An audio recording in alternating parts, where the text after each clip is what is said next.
Pourquoi pensez-vous que ce mouvement a explosé particulièrement maintenant? Est-ce que la brutalité des images de la mort de George Floyd, ou y a-t-il un contexte beaucoup plus large?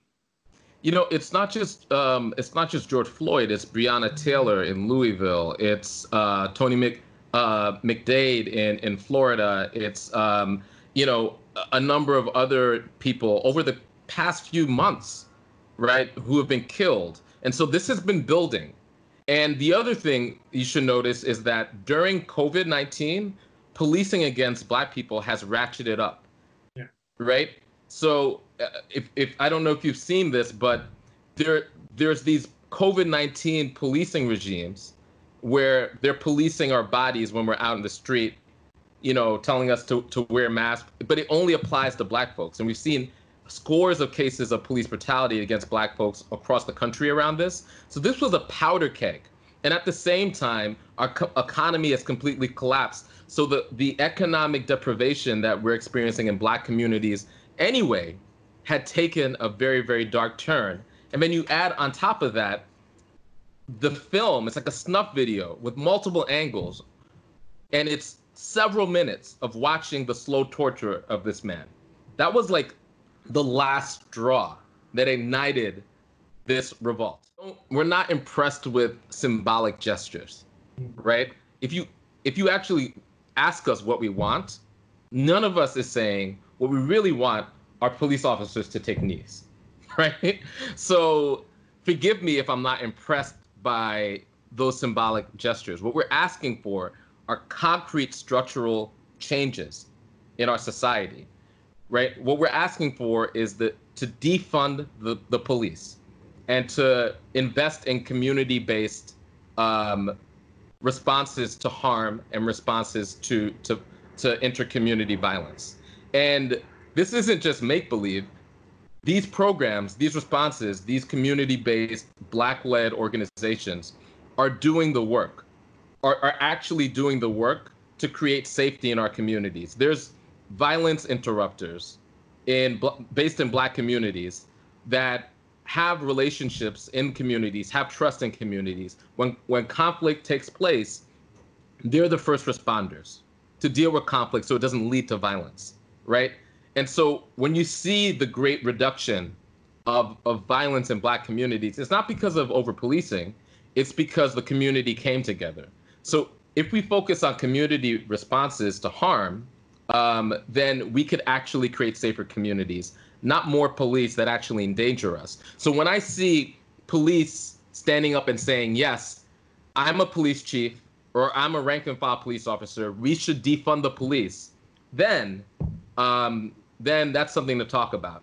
But, you know, these gestures are simply gestures because you could as easily get off of your knee and then continue the violent policing.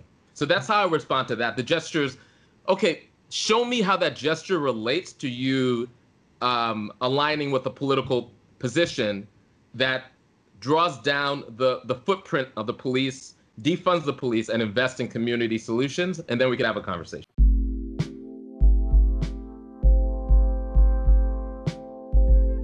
Dans quelle mesure Donald Trump a véritablement lâché la bride des suprémacistes blancs depuis son élection aux États-Unis. Right. So although the history of white supremacy in the US is very old and the history of resistance to it is old, we can see that starting around 2015 with Donald Trump's presidential campaign, followed by his victory and his inauguration, that he emboldened what came to be called the alt-right, this sort of rebranding of white supremacist politics, which attempted to mainstream itself in American society. So you have more and more explicitly fascist white supremacists and far-right organizing supported by Trump. And in response to that, a lot of radicals and leftists who maybe otherwise spent their time organizing in unions or environmental campaigns shifted their focus towards organizing Antifa groups or similar kinds of campaigns using different language to confront the far right. So in my research, a lot of the groups I interviewed started during these years with a specific goal of preventing this politics from becoming mainstream.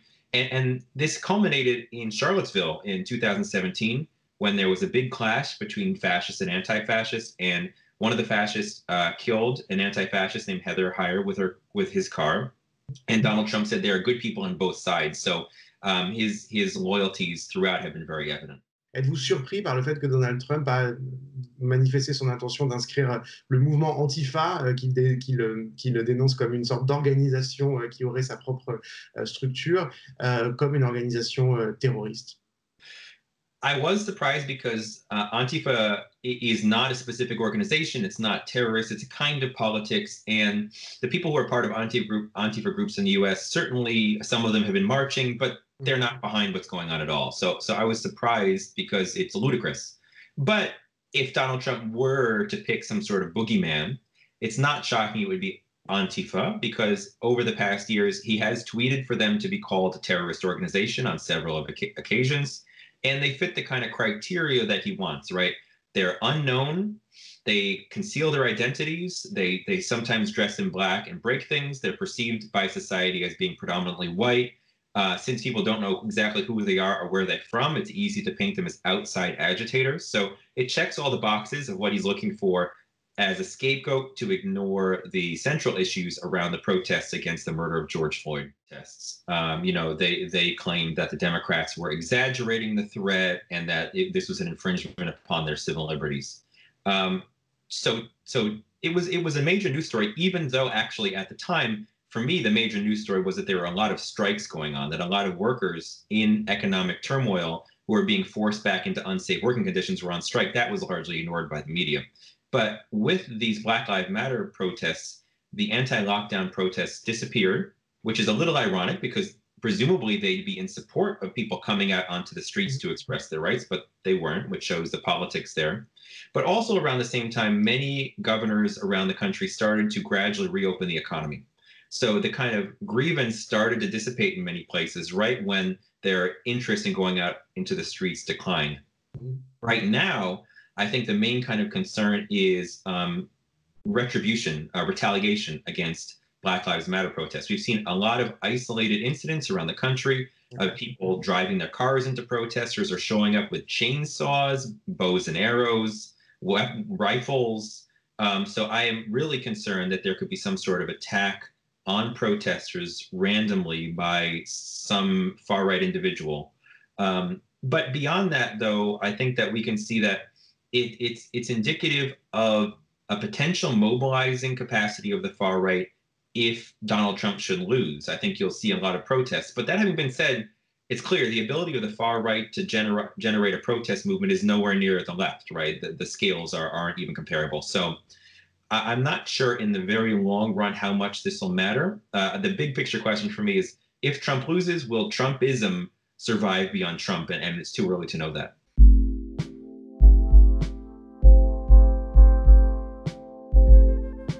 Quel mot, quel visage vous utiliseriez pour lui raconter comment, oui, effectivement, les corps des Noirs sont davantage ciblés, visés, criminalisés par la police? J'ai juste envie de dire, est-ce que le corps d'un homme blanc, le jour de son anniversaire, le jour de ses 24 ans, qui décide de prendre de son vélo, mettre sa chemise à fleurs, son Bermuda et juste aller faire un tour de vélo, aurait été pourchassé sans aucune raison par des gendarmes? Est-ce que le corps d'un homme blanc aurait pris le poids de 3 gendarmes sur lui, plus de 250 kilos? Est-ce que le corps d'un homme blanc aurait dit « je n'arrive plus à respirer », uriner sur lui et piquer de la tête? Est-ce que le corps d'un homme blanc, les gendarmes seraient passés devant un hôpital sans le déposer et apporter assistance? Est-ce que le corps d'un homme blanc aurait été jeté sur le bitume d'une gendarmerie pleine de gendarmes, menottes au poignet, au soleil, sans qu'on y apporte assistance? Et les seules personnes qui vont venir l'aider, ce sont les pompiers qui vont dire on ne peut pas les laisser mourir, retourner les menottes. Est-ce que le corps d'un homme blanc, sa mort aurait été déclarée dans une cour de gendarmerie à 19h05? Et la réponse, elle est non. La réponse, elle est que Adama est mort parce que le corps de cet homme noir n'est pas considéré aux yeux de ces gendarmes qui sont racistes. Et je le dis encore, leur avocat et l'avocat de Marine Le Pen, ils sont défendus. Le choix de cet avocat n'est pas anodin. Le choix de cet avocat représente leur façon de penser et leur façon de faire. Donc oui, bien évidemment. Et quand on voit que toutes les violences qui sont portées, la liste, elle est très longue. Et la plus grosse des majorités sont que des personnes racisées. Donc il y a une question à se poser. Il y a un très gros problème avec les Français, c'est que tant que le mot raciste n'est pas dit au racisme, ils peuvent assister à une scène raciste en allant même à la boulangerie, bah, tant que c'est pas dit, bah, pour eux, c'est pas un acte raciste. Et en fait, ce message s'adresse à toutes ces personnes-là. Il faut que eux ne soient pas passifs. Il faut qu'ils dénoncent. Ils ne peuvent pas rester spectateurs des actes racistes, même qu'ils peuvent voir en bas de chez eux sans le dénoncer. C'est participer. Et en tout cas, en le dénonçant, c'est sauver des vies. Et ça, c'est important. J'ai un message à passer et effectivement, je pense aussi à Alan qui est mort ici à Saint-Malo, qui est une fille unique de son père. Voilà.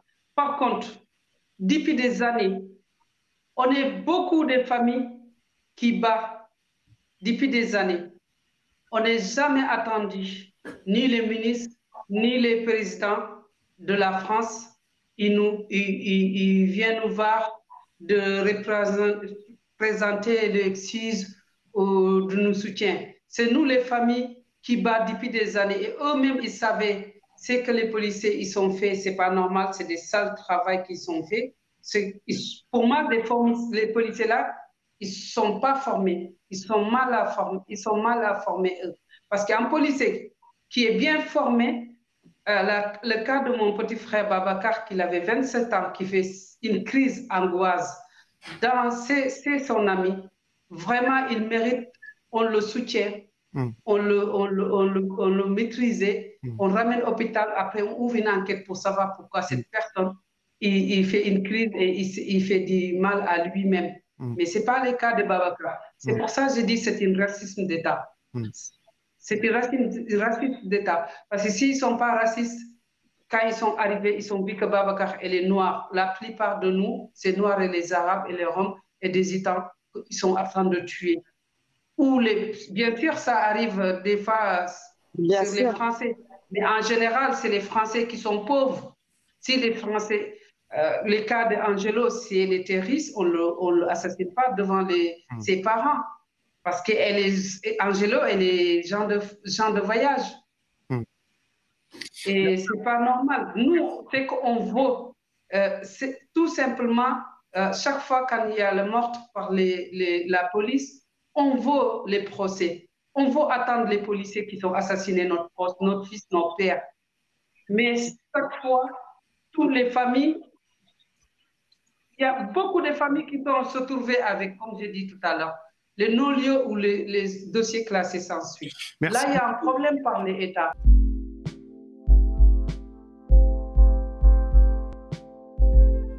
Les plaintes pour violences volontaires, c'est-à-dire les violences policières, ce que, en tout cas, nous, on appelle violences policières et que le gouvernement refuse d'appeler comme violences policières, ces violences, elles ont augmenté de 41% en un an, ça fait 868 plaintes en tout. Est-ce que, selon vous, ce chiffre, il est justement rendu possible par l'utilisation de ces armes non létales ? Alors, les armes non létales, ils sont sûrement pour quelque chose. Il est incontestable que si on parle de violences policières aujourd'hui, c'est notamment depuis les Gilets jaunes, et c'est notamment puisque au moment des Gilets jaunes, une partie assez importante de la population a fait l'expérience qu'en France, on peut très facilement se retrouver ciblé d'armes très dangereuses. Et donc, effectivement, la population n'accepte pas ça puisqu'elle considère en grande partie que ce sont des violences gratuites. Donc, les personnes saisissent l'IGPN. Et donc, on a une augmentation assez phénoménale de plus de 40%, effectivement. Mais il faut aussi garder à l'esprit que ça a l'air d'être plutôt qu'une petite partie du chiffre réel, que tout le monde n'ose pas saisir ou n'a pas les moyens pour saisir l'IGPN. Donc ça aussi, c'est une dimension à avoir à l'esprit. Le chiffre est peut-être sous-estimé.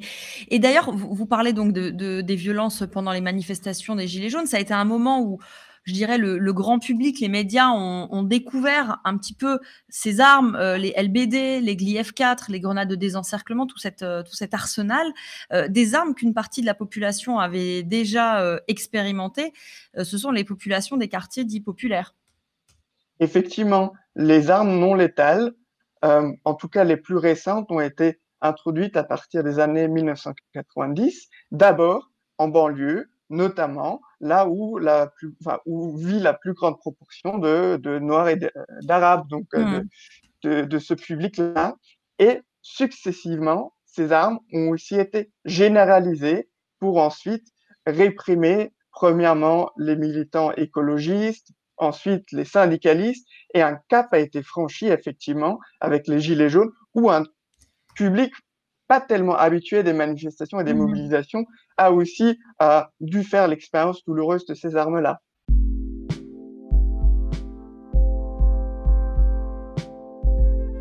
En publiant cet article qu'on a publié ce matin, de dire tous les policiers sont des racistes et voici la preuve. Il s'agit de dire qu'il y a un problème dans cette institution, que les conséquences de ces comportements-là ne sont pas réellement prises en compte, alors qu'ils ont des conséquences, comme tu l'as dit tout à l'heure, y compris sur les personnes dont les policiers ont la charge. C'est pas parce qu'on examine cette question, parce qu'on essaye de la mettre à plat, comme on peut le faire d'ailleurs assez aisément sur ce qui se passe aux États-Unis, où là, il n'y a aucune difficulté pour dire qu'il y a un problème de racisme dans la police aux États-Unis. Il y a également un problème de racisme dans la police en France, et il serait temps de s'y pencher plutôt que de ne pas vouloir le voir. Alors Christophe Castaner, dans ses propos, a répété entre l'île Saint-Denis et plus récemment, il a encore dit que tous les propos seraient punis comme ils l'ont été jusqu'à présent, etc. Semble dire qu'il n'y a pas de problème, mais Didier Lallement, le préfet de police de Paris, on en a parlé aussi cette semaine sur Mediapart, a également et presque allé plus loin en disant il n'y a pas de race dans la police, il n'y a pas de racisé dans la police, il n'y a pas d'oppresseur raciste dans la police, c'est-à-dire qu'il décide, parce qu'il est le préfet, que parmi ses troupes, aucun problème ne sera considéré. Bonjour Hugo Bernalicis. Bonjour. Vous êtes député de la France Insoumise du Nord. Vous avez écouté Christophe Castaner hier, je n'en doute pas. Est-ce que vous êtes d'accord avec lui quand il dit qu'il n'y a pas d'institution raciste ou de violence ciblée ? Pas d'institution raciste en tant que telle, oui, parce qu'il n'y a pas de consignes qui sont racistes explicitement, il n'y a pas d'organisation raciste de la police ou d'autres institutions, sauf qu'à la fin, quand on regarde le processus, on voit bien qu'il y a des comportements racistes et qui sont même validés par l'institution, en tout cas qui sont couverts, pas validés, mais en tout cas qui sont couverts et qui ne sont pas poursuivis comme ils devraient l'être normalement. Donc ça, c'est une réalité. Et même si on ne veut pas rentrer dans le débat, y a-t-il un racisme d'État, etc., on peut tous tomber d'accord pour dire qu'il y a des comportements racistes de policières et de policiers dans ce pays, des comportements violents disproportionnés qui n'ont rien à voir avec la loi, qui n'ont rien à voir avec le droit, qui n'ont rien à voir avec une police républicaine et dont il faut combattre tous ces comportements et tous ces actes. Ça, Christophe Castaner et d'autres le disent, qu'il y a des policiers racistes, s'il y a des comportements, ils seront punis. C'est nouveau quand même. Oui, c'est nouveau, mais ils commencent à le dire. La question, si on ne veut pas rentrer dans le débat du racisme d'État, justement, on en est là. C'est-à-dire que est-ce qu'il y a des comportements racistes couverts de telle manière qu'une forme de racisme systémique dans la police est rendue possible? Ça, vous le diriez ou pas? Oui, il y a une forme de racisme systémique dans la police qui est rendue possible par l'inaction des actions de contrôle interne, de contrôle externe et de contrôle direct de la hiérarchie. Je prends un exemple tout simple. Le reportage que vous avez fait avec un partenariat avec Arte sur ce policier de Rouen qui a dénoncé ses collègues, il faut bien se rendre compte que d'abord, il dénonce ses collègues à sa hiérarchie. Il ne dénonce pas ses collègues à Arte et à Mediapart. Et c'est parce qu'il ne se passe rien qu'on en vient à avoir des articles de presse derrière. Et une fois qu'il y a eu des articles de presse, des sanctions sont prises contre les policiers en question. Mais dans l'intervalle, rien du tout.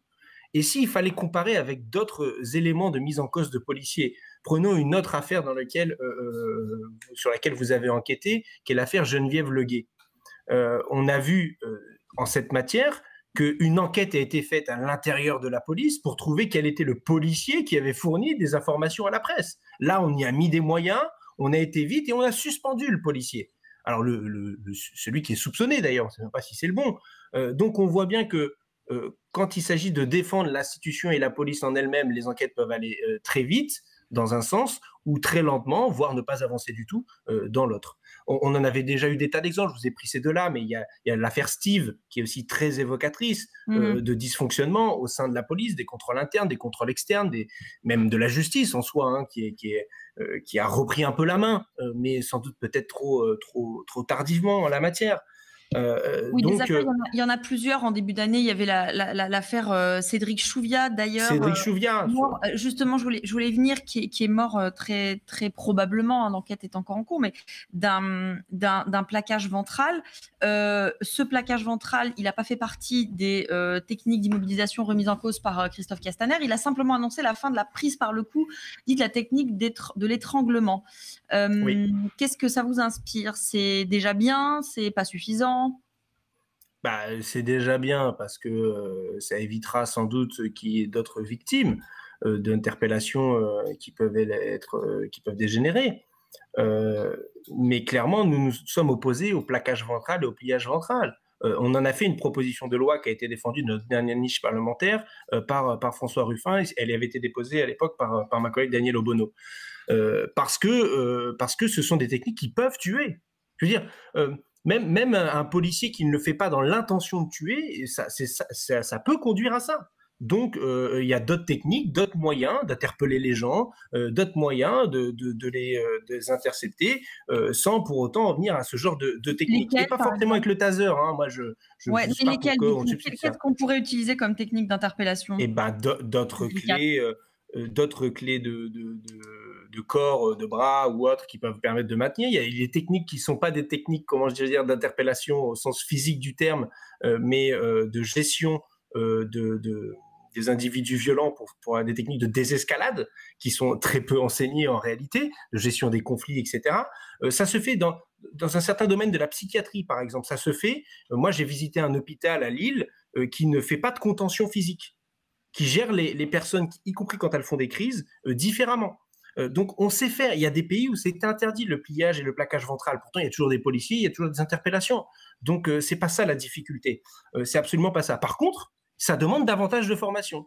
Oui, c'est des techniques qui demandent davantage de formation. Et on en revient à cette question fondamentale, qui est la formation initiale et continue. Et là, j'en veux à Christophe Castaner et aussi à Gérard Collomb, parce que dès le début de la mandature, parce que c'était dans le programme de l'Avenir en commun, parce que c'était dans le livret sécurité de la France Insoumise que j'ai supervisé, nous avions demandé la réouverture d'écoles de police. Sans même rentrer dans le contenu, on avait juste demandé la réouverture d'écoles de police, parce que Sarkozy avait fermé des écoles de police, il n'y en a plus que 10 dans ce pays. Et ils ont réduit la durée de formation de 1 an à 9 mois depuis 2015. D'accord ? Depuis 2015, après les attentats. Pour recruter, pour faire plus de promos en 3 ans, en gros, faire plus de promos, pour recruter plus vite. Comme on a voulu recruter plus vite et qu'il n'y a pas eu beaucoup d'appétence pour entrer dans la police, il faut le dire, on a pris à une moyenne plus basse au résultat au concours. Il y a des sessions, on est descendu jusqu'à 6 de moyenne au concours de gardien de la paix. Donc, moins des notes plus basses, moins de temps de formation. Il ne faut pas s'étonner que derrière, les policiers ne soient pas armés intellectuellement pour faire face à des situations parfois très violentes et parfois compliquées à gérer. Et pour débuter cette émission, nous recevons un confrère et ami. Bonjour, David Dufresne. Bonjour. On est très heureux de te recevoir dans À l'air libre. Beaucoup de ceux qui nous regardent te connaissent, mais pour les autres quand même, quelques mots. Tu es journaliste, auteur de plusieurs web documentaires primés. Et au moment des Gilets jaunes, tu as commencé à signaler sur ton compte Twitter les violences policières en France, violences vérifiées et recoupées, notamment par des vidéos. Ton mot-clé, c'était alors « Allô, place Beauvau », on s'en souvient, une interpellation directe au ministère de l'Intérieur. Le compteur s'est vite emballé. On est désormais, je crois, à 950 signalements, très exactement. Et ce projet, démarré sur les réseaux sociaux au moment des Gilets jaunes, a eu sa traduction en data sur Mediapart avec un état des lieux chiffré de l'ampleur des violences et de la répression policière en France. Ce projet, tu ne l'as pas abandonné. Tu l'as même poursuivi et d'ailleurs donc tu as publié ce matin sur Mediapart avec la complicité de notre consoeur Pascal Pascariello plusieurs articles pour nous présenter une version augmentée, encore plus précise, plus détaillée de cette base de données qui inclut donc non seulement les violences en manifestation mais aussi les violences policières hors manifestation et un bilan de l'action de l'IGPN, la police des polices, qui est censée, on y reviendra, enquêter sur les violences policières. David, avant justement d'aborder cette question centrale de l'action, ou plutôt de l'inaction de la police des polices, on va parler de cette base de données un petit peu. On la voit actuellement sur l'écran. Elle est extrêmement complète. Elle redonne la liste complète de tes signalements, leur localisation, le type d'armes employées, le type de blessures infligées contre les manifestants, aussi contre les journalistes. Parmi tous les chiffres de cette base de données assez foisonnante, est-ce que tu pourrais nous en citer un ou deux qui nous montrent l'étendue historique des violences policières en France aujourd'hui ? Alors il y a aussi des street medics dans la base, il y a aussi des passants. On se souvient de Lilian à Strasbourg qui sortait d'un magasin de sport 15 ans à l'époque et qui s'est pris une balle de LBD dans la joue. C'est les chiffres qui sont devenus un peu des chiffres de référence, y compris pour l'ONU, pour le Conseil de l'Europe, pour le Parlement européen, c'est-à-dire 25 éborgnés, 5 mains arrachées et un décès, Zineb Redouane, même si on a appris hier que... on va y revenir, que la police des polices, enfin qu'un expert considérait que, en gros, le tir était réglementaire. Et dans la police, qui dit réglementaire dit circuler, il n'y a rien à voir. Et justement, tout mon travail, tout notre travail, c'est de dire s'il y a à voir, s'il y a matière à discussion, il y a matière à débat sur la légitimité de l'emploi de la force. Donc, Allo Place Beauvau, c'était et c'est toujours une espèce d'observatoire comme ça qui va naître de manière complètement improvisée en décembre 2018, puis qui va se renforcer, mais qui a continué. Puisque j'ai signalé aussi des faits d'abus policiers pendant le confinement, des faits d'abus policiers présumés, on va dire, pendant les manifestations de pompiers, et puis tous ces actes racistes qu'on a vus documentés par Mediapart, par Arte Radio, par Street Press, qui sont sortis ces derniers temps, par Taha Bouafs, quand il a sorti la vidéo de l'île Saint-Denis, de ce jeune homme interpellé et se faisant traiter de bico. Bon, tout ça fait partie des signalements. Là. Évidemment, on ne peut pas être exhaustif. Donc, voilà, on est dans le symbolique. Alors, ce qui est intéressant par rapport à Allo Place Beauvau, c'est qu'il y a eu des critiques, hein, évidemment, qui ont été formulées en disant que en fait, on exagérait, qu'il y avait moins de faits, que en réalité, l'usage de la force était légitime. Et en fait, ce à quoi on assiste, c'est que quand les chirurgiens décident de se coller au rapport, eh bien, ils indiquent plus de blessés graves que moi. Ça, c'est une étude du Lancet. Pour une bonne raison, c'est qu'ils ont les fichiers des hôpitaux, on va dire. On sait par les street medics qu'il y avait beaucoup plus d'interventions sur les manifestations que ce que j'ai pu notifier, compiler, etc. Mais grosso modo, le chiffre majeur, c'est ça, c'est 25 éborgnés, aujourd'hui 27, c'est 5 mains arrachées. Et je crois que c'est essentiel de le rappeler à chaque fois, ce sont des gens qui n'ont pas été poursuivis par ailleurs pour des faits de violence, etc. Donc on sent bien que l'idée de parler de légitime défense, etc., ça ne fonctionne pas dans leur cas. Et ces chiffres-là, ils sont absolument redoutables. Pourquoi ? Parce que, en fait, et ça c'est grâce à un autre collectif qui s'appelle Désarmons-les, on sait qu'en 20 ans, la police avait mutilé autant dans les banlieues et chez les supporters de foot, principalement, qu'en 6 mois pendant les Gilets jaunes. Donc, on a une massification de la violence policière, on a un développement de la brutalité policière qui est apparent. Et quand je dis apparent, c'est que il n'est pas nouveau, bien évidemment. Personne n'a dit que c'était nouveau. Ce qui est nouveau, c'est la documentation. Ce qui est nouveau, c'est la compilation. Ce qui est nouveau, c'est le fait de pouvoir tracer ces violences. Le racisme nous étouffe. I cannot breathe. Cette phrase est aujourd'hui le cri de ralliement de toutes les manifestations de par le monde, et notamment aux États-Unis et en France, contre les crimes racistes, contre les violences policières dont sont victimes les personnes racisées. I cannot breathe, ce fut la dernière phrase d'Eric Garner le 17 juillet 2014, avant de mourir par l'immobilisation par étranglement que lui a imposé un policier new-yorkais. I cannot breathe, ce furent les mots répétés par George Floyd le 25 mai 2020 à Minneapolis, alors qu'il était étouffé pendant plus de 8 minutes par un policier qui lui avait mis le genou sur le cou. Je n'arrive plus à respirer. Ce furent les derniers mots aussi d'Adama Traoré le 19 juillet 2016 à Beaumont-sur-Oise, alors qu'il subissait un plaquage ventral par des gendarmes dont il finira par mourir.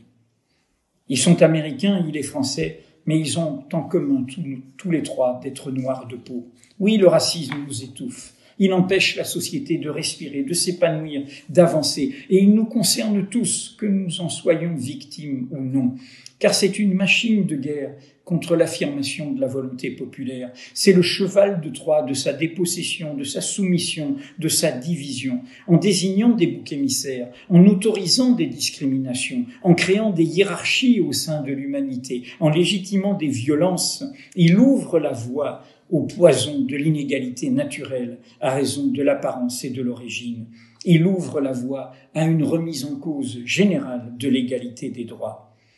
Tous les crimes contre l'humanité, tous les désastres, et notamment la catastrophe européenne du siècle dernier, ont commencé par cette idéologie-là, par la tolérance, par l'accoutumance à cette idéologie-là. Notre histoire en témoigne. C'est l'histoire de l'esclavage, où l'on a mis en servitude les populations africaines pendant si longtemps.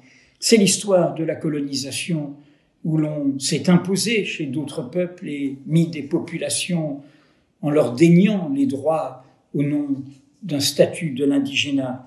C'est l'histoire de l'extermination des peuples premiers, et pensons aux Indiens d'Amérique. C'est l'histoire de la course à l'impérialisme, des pouvoirs guerriers, des puissances nationalistes. C'est l'histoire faisant retour sur notre continent même de l'antisémitisme et de la construction du juif comme un être inférieur, comme un être que l'on s'est autorisé à tuer, à assassiner en masse. Toute tolérance avec le racisme est ainsi un pas de plus vers la catastrophe. Toute acceptation, silence, indifférence, négation des crimes racistes, et d'autant plus s'ils sont commis par des représentants de la loi et de l'ordre, précipite l'avènement de pouvoirs autoritaires remettant en cause la liberté et les droits fondamentaux. C'est ainsi que, loin d'être un combat annexe aux enjeux démocratiques, sociaux, écologiques, l'antiracisme en est le ressort universel, car il proclame le refus intraitable des idéologies inégalitaires. Pour nous, à Mediapart, c'est un combat vital, comme si l'on allait de notre vie, car comment continuer à respirer si le racisme nous étouffe ?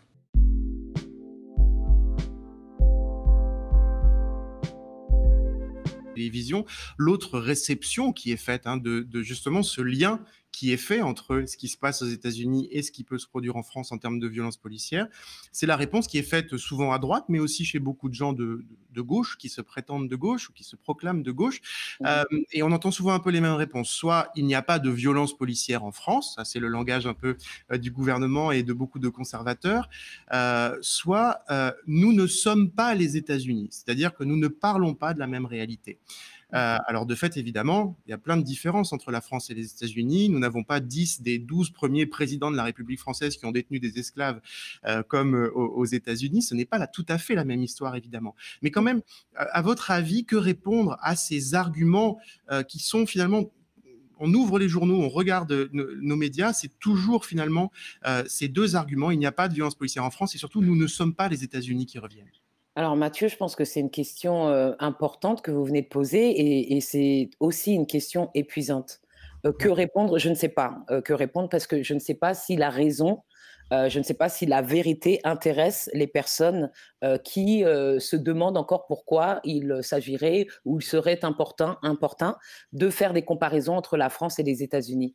Je ne sais pas si les démonstrations, si la scientificité de l'argument est assez, suffirait. Moi, ce qui m'intéresse, ce à quoi je m'intéresse en termes de réflexion, c'est à quoi sert ce besoin de nier l'existence des violences policières et ce besoin de se raccrocher à l'impossible comparaison entre la France et les États-Unis.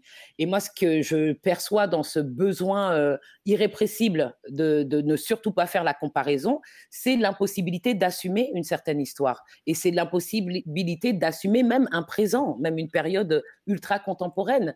Si on décide que les États-Unis sont la terre de la traite négrière, sont la terre de l'esclavagisme, de la ségrégation, du lynchage, lynchages et des violences policières, bah, peut-être que ça permet à certains Français de se dédouaner quant à la propre histoire de traite négrière, d'esclavagisme, de colonialisme et de violences policières telles qu'elles se déploient en France, notamment hexagonale. Parce qu'il suffit à ces Français d'évacuer la question des territoires d'outre-mer, les territoires qu'on appelle les territoires d'outre-mer, et qu'ils soient actuels ou qu'ils soient anciens, c'est-à-dire les anciennes colonies. Donc tout ce qui s'est passé et qui pourrait nous rappeler les États-Unis, en fait, c'est passé en dehors de l'Europe.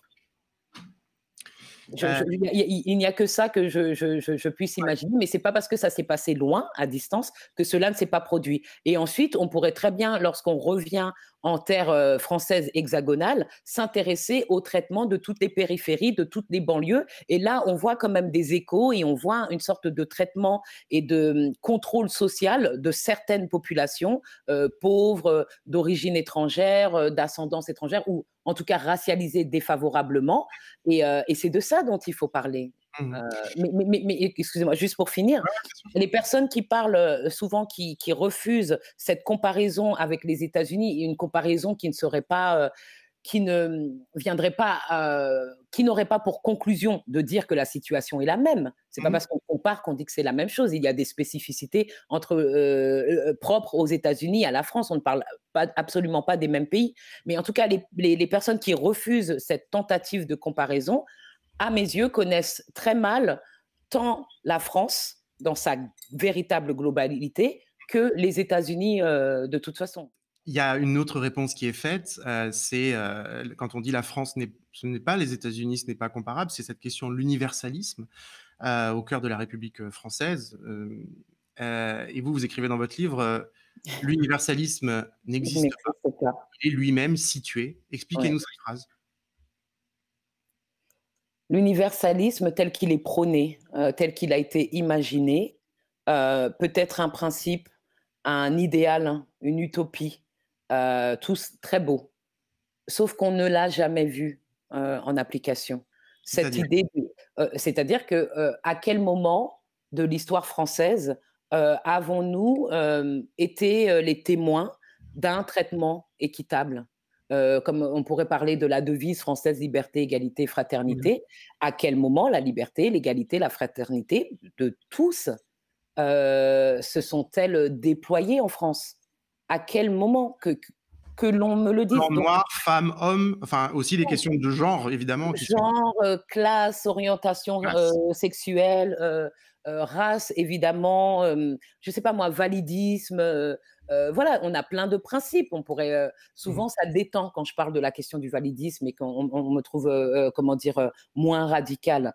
Donc c'est la discrimination à l'égard des personnes handicapées. Hein. Voilà, en situation de handicap, qui ont censé avoir les mêmes accès que les personnes qui sont décrites comme valides. Ce n'est absolument pas vrai.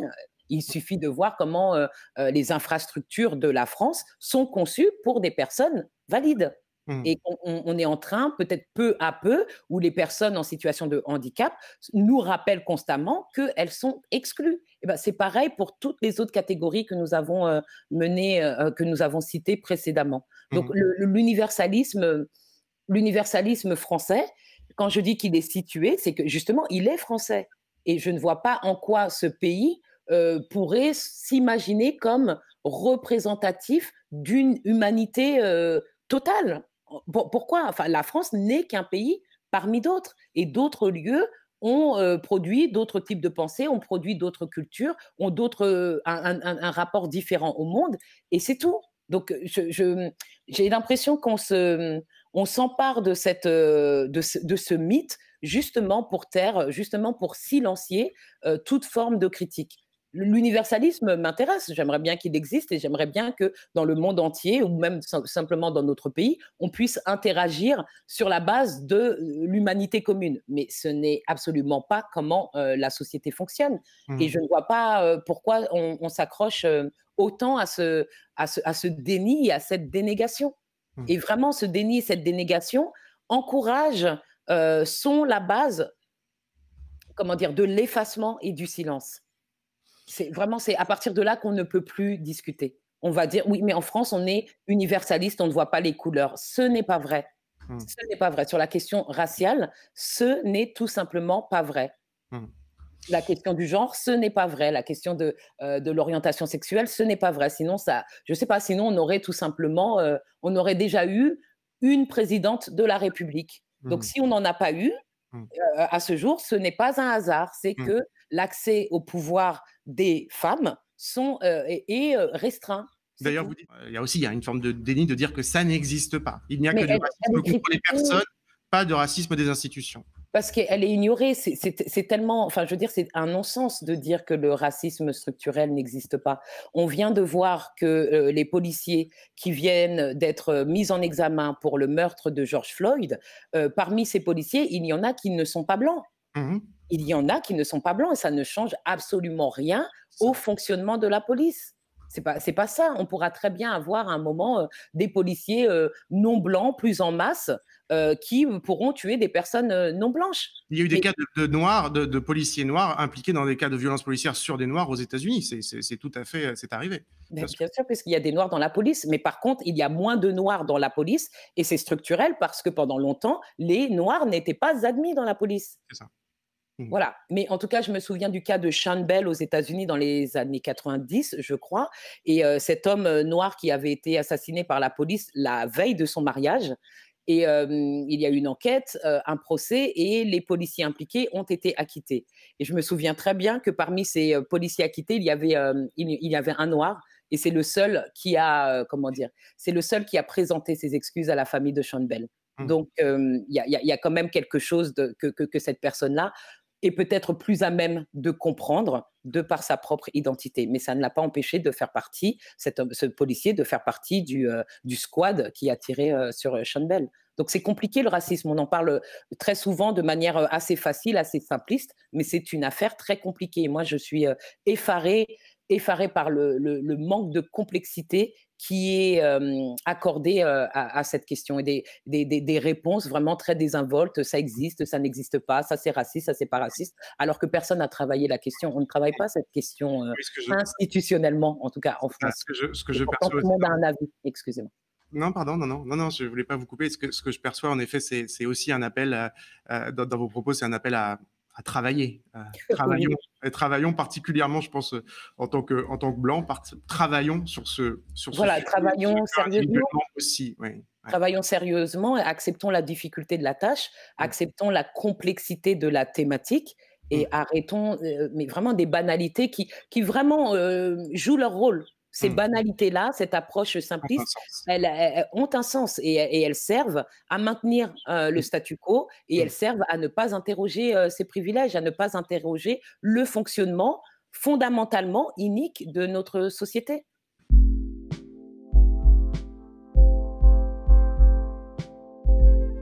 Cette position-là tend à faire ce qu'on évite en histoire et dans les sciences sociales, c'est-à-dire de l'exceptionnalisme. Il y aurait un pays, les États-Unis, qui aurait une histoire exceptionnelle et qui ne serait en rien comparable à l'histoire de la France, de même qu'il y aurait un pays, la France, qui ne serait en rien comparable aux États-Unis. Et donc, l'exercice de la comparaison, il faut déjà l'installer et le légitimer.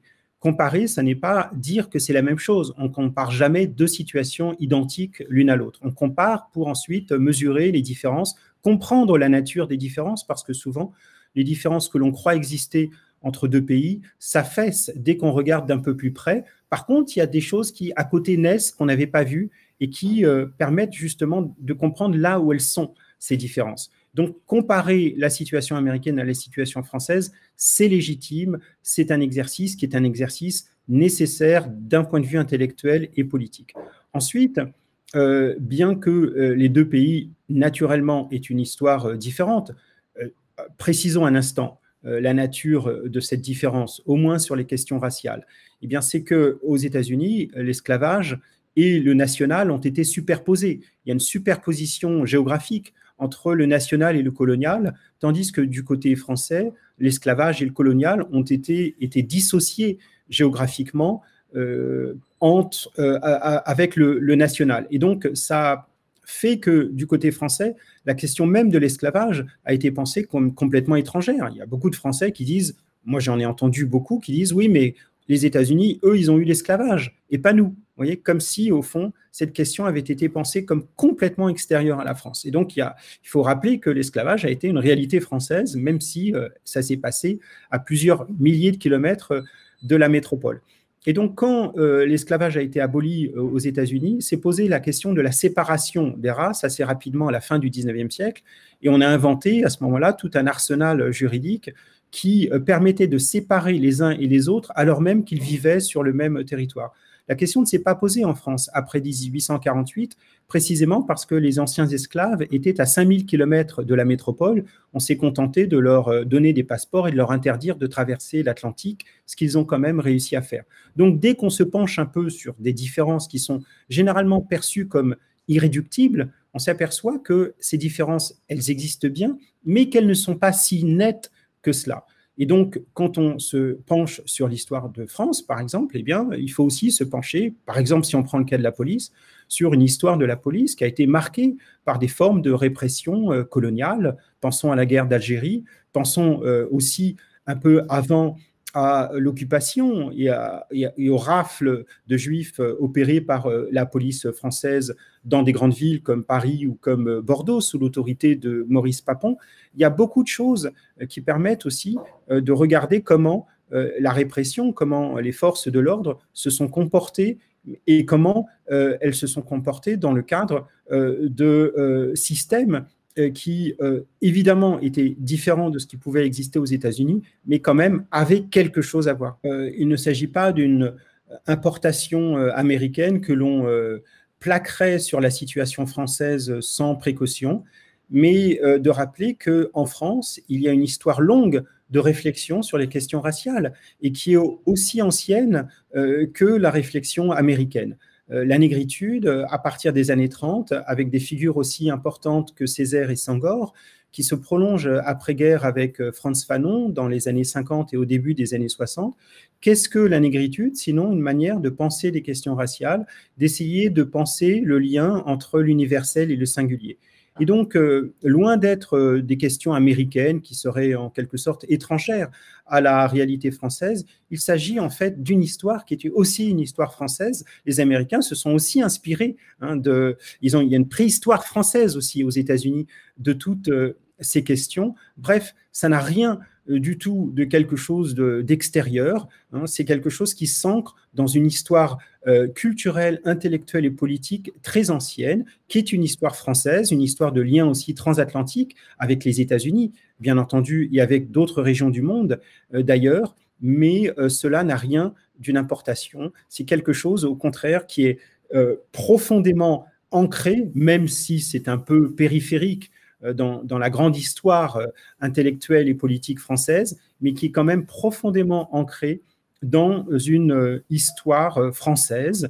Et donc, de ce point de vue-là, on peut tout à fait s'appuyer sur des auteurs, sur des penseurs français, ce qui, à mon avis, d'un strict point de vue stratégique, permet d'éviter justement ce reproche de l'américanisation que l'on entend tout le temps et qui est d'ailleurs souvent parfaitement une manière assez hypocrite, disons-le franchement, d'éviter cette nécessaire réflexion sur la situation française.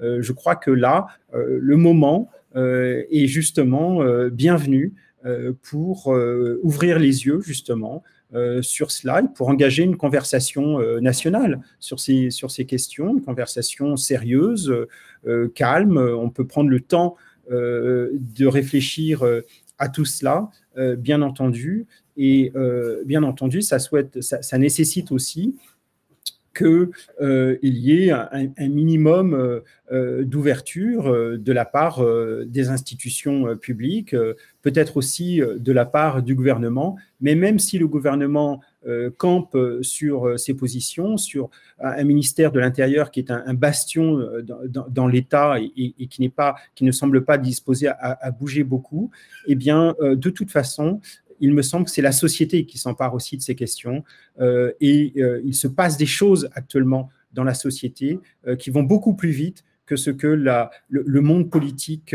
semble réaliser avec beaucoup de difficultés. Mediapart.